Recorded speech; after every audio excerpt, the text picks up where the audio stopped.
तो दोस्तों आज हम मॉडर्न फिज़िक्स का एक इम्पोर्टेंट टॉपिक पढ़ने जा रहे हैं। मॉडर्न फिज़िक्स का एक इम्पोर्टेंट टॉपिक, सबसे इम्पोर्टेंट टॉपिक है मॉडर्न फिज़िक्स का, वो है binding energy and mass defect. Binding energy and mass defect. Binding energy and mass defect बहुत ही इम्पोर्टेंट टॉपिक है। इसमें कुछ फॉर्मूले होते हैं, जैसे कि ठीक है, इसमें कुछ फॉर्मूले होते हैं। इम्पोर्टेंट फार्मूले की बात करते हैं तो हम बाइंडिंग एनर्जी का फार्मूला क्या होता है। अगर हम बाइंडिंग एनर्जी के फार्मूले की बात करें तो बाइंडिंग एनर्जी कोई मान ले एक एटम है जिसका एटॉमिक नंबर Z है एंड मास नंबर A है। ठीक है, इस एटम के लिए अगर हम बाइंडिंग एनर्जी डिफाइन करें, बाइंडिंग एनर्जी का मतलब है इसमें जो न्यूक्लियस है, न्यूक्लियस प्रोटॉन्स प्लस न्यूट्रॉन्स से मिलकर बना है, प्रोटॉन्स प्लस न्यूट्रॉन से मिलकर बना है न्यूक्लियस।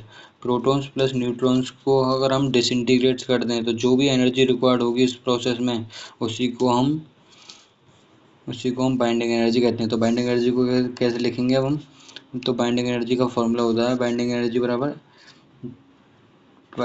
बराबर मैं नेक्स्ट पेज पे लिख के दिखाता हूँ। बाइंडिंग एनर्जी बराबर होती है Z into mass of proton. Z होता है फिर mass atomic number plus A minus Z into mass of neutron minus, ठीक है, Z into mass of proton plus A minus Z into mass of neutron minus mass of nucleus आता है यहाँ पे। अब ये आ गया तुम्हारा, इसको हमने मास डिफेक्ट डिफाइन किया डेल्टा एम। जो भी हमें ये लिखा है ये हमारा डेल्टा एम के इक्वल होता है। ठीक है, ये भी हमने अभी डेल्टा एम लिखा है। अब बाइंडिंग एनर्जी होती है हमारी डेल्टा एम को सी स्क्वायर से मल्टीप्लाई करना है। यहाँ पे सी स्क्वायर, सी है हमारी स्पीड ऑफ लाइट, सी की वैल्यू होती है 3 × 10⁸ सी इंटू थ्री, सी की वैल्यू 3 × 10⁸ होती है। ठीक है, लेकिन एक बात याद रखना, अगर मास हमारा AMU में है, तो हमको डेल्टा एम को 931.5 से मल्टीप्लाई करने पर बाइंडिंग एनर्जी मिल जाएगी। 931.5 से मल्टीप्लाई करने पर बाइंडिंग एनर्जी मिल जाएगी। लेकिन अगर मास हमारा किलोग्राम में है, यानी कि ऐसा ही यूनिट्स में है, तो हमको डेल्टा एम को मल्टीप्लाई किससे करना है, सी स्क्वायर से मल्टीप्लाई करना है। जब हमें मास डिफेक्ट, हमें बाइंडिंग एनर्जी जूल में मिलेगी, यानी कि ऐसा यूनिट्स में, वहाँ पे बाइंडिंग एनर्जी हमें मेगा इलेक्ट्रॉन वोल्ट में मिलेगी। ये याद रखना, ये इंपॉर्टेंट बात है। एक तो दो, लेकिन अब अगली बात करते हैं हम क्राइटेरिया किसके लिए, criteria for stability of nucleus. ठीक है, न्यूक्लियस की। लेकिन हमें यहाँ पे बाइंडिंग एनर्जी डिफाइन नहीं करते हैं, सिर्फ केवल क्राइटेरिया, बाइंडिंग एनर्जी बिल्कुल भी नहीं है। बाइंडिंग एनर्जी पर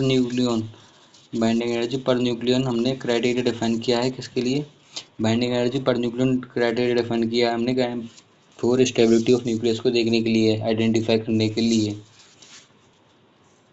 तो दो प्रोसेस होती है हमारे पास, फ्यूज़न और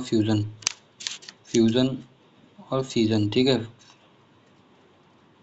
फ्यूजन का मतलब है जब दो चीज़ें जुड़ के एक नई चीज़ बनाएं, और फ्यूजन का मतलब एक बड़ी चीज़ टूट के दो चीज़ों में डिसइंटीग्रेट हो जाए।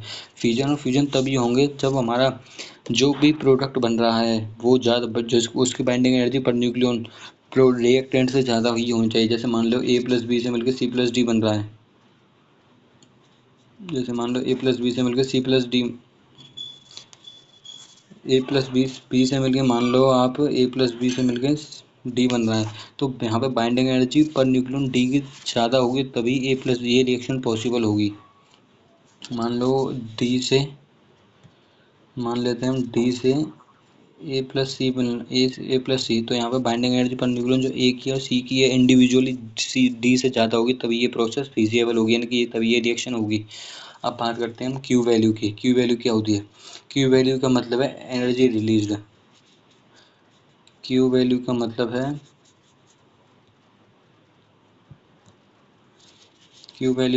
है energy released in reaction. Q value को अगर वैसे बोलें तो जैसे एनर्जी रिलीज्ड इन रिएक्शन को हम कहते हैं Q वैल्यू का नाम दे दिया है हमने, energy released in reaction, during reaction या इन रिएक्शन। ठीक है, तो नाउ बात करते हैं क्यू वैल्यू की। तो क्यू, मान लो कोई रिएक्शन है तुम्हारी, मान लो कोई भी रिएक्शन है तुम्हारी, ए प्लस बी से मिलके सी प्लस डी बन रहा है, ठीक है। तो अगर हमें इस रिएक्शन की क्यू वैल्यू रखनी है तो क्यू वैल्यू को हम तीन तरीके से लिख सकते हैं। क्यू वैल्यू को अगर हम तीन तरीके से लिख सकते हैं, तो पहला तरीका है mass of reactant minus mass of product को, mass of reactant minus mass of product को, mass of reactant minus mass of product को सी स्क्वायर से मल्टीप्लाई करना है, ठीक है। एक तो ये हो गया। लेकिन याद रखना, अगर मास ऑफ रिएक्टेंट या मास ऑफ प्रोडक्ट हमारे एएमयू में है तो हम 931 से मल्टीप्लाई करेंगे। मास ऑफ रिएक्टेंट अगर हमारे केजी में है तो हम सी स्क्वायर से मल्टीप्लाई करेंगे। तो वो उसी के अकॉर्डिंग ऐसे यूनिट्स आ जाएगी एनर्जी की, एनर्जी रिलीज की। और दूसरा क्यू वैल्यू को हम बाइंडिंग एनर्जी के टर्म्स में भी लिख सकते हैं, binding energy of product minus binding energy of reactant, इसके टर्म्स में भी लिख सकते हैं। एक क्यू वैल्यू का फॉर्मूला होता है kinetic energy final minus kinetic energy initial. तो important points for nuclear reactions, क्या क्या इंपॉर्टेंट पॉइंट्स याद रखना है आपको।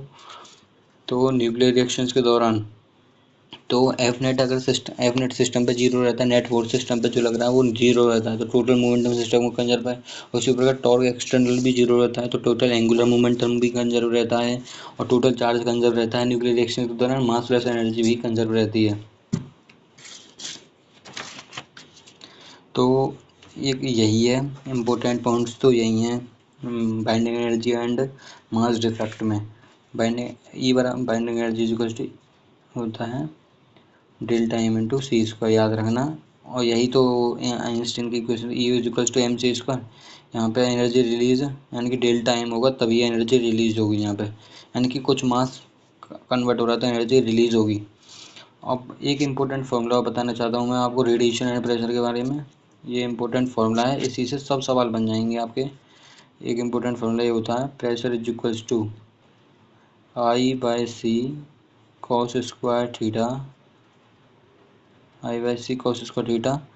और यहाँ पे जगह नहीं है, इसके मल्टीप्लीकेशन में ही है वन प्लस आर का टर्म। जैसे कि मैं कोशिश करता हूँ, I by C cos square theta one plus R का टर्म इसके मल्टीप्लीकेशन में। आर है यहाँ पे कोफिशिएंट ऑफ रिफ्लेक्टेंस। अगर प्योर रिफ्लेक्टेंस है तो आर की वैल्यू 1, अगर प्योर एब्जॉर्बिंग है तो आर की वैल्यू 0, अगर इन दोनों के बीच में आ रही है तो आर की वैल्यू 0 और 1 के बीच में हो जाएगी हमारी, ठीक है। और कॉस स्क्वायर थीटा है, थीटा फ्रॉम यहाँ से लेना है हमको। मान लो ये है हमारा सरफेस और ये हमारे परपेंडिकुलर है इसके बिल्कुल। तो यहाँ से लाइट रेज आई मान ले कोई भी, ये थीटा एंगल पे, थीटा फ्रॉम वर्टिकल लेना है। इसी से आपके सभी सवाल बन जाएंगे, थीटा फ्रॉम वर्टिकल, ठीक है। थीटा फ्रॉम वर्टिकल लेना है आपको, रिमेंबर दिस।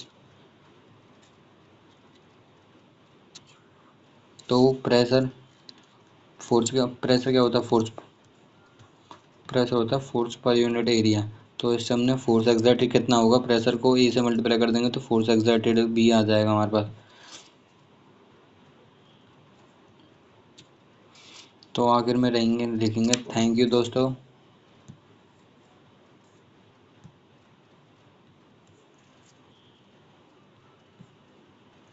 आखिर में ये लिखेंगे दोस्तों, थैंक यू। अगर आपको वीडियो अच्छी लगी हो,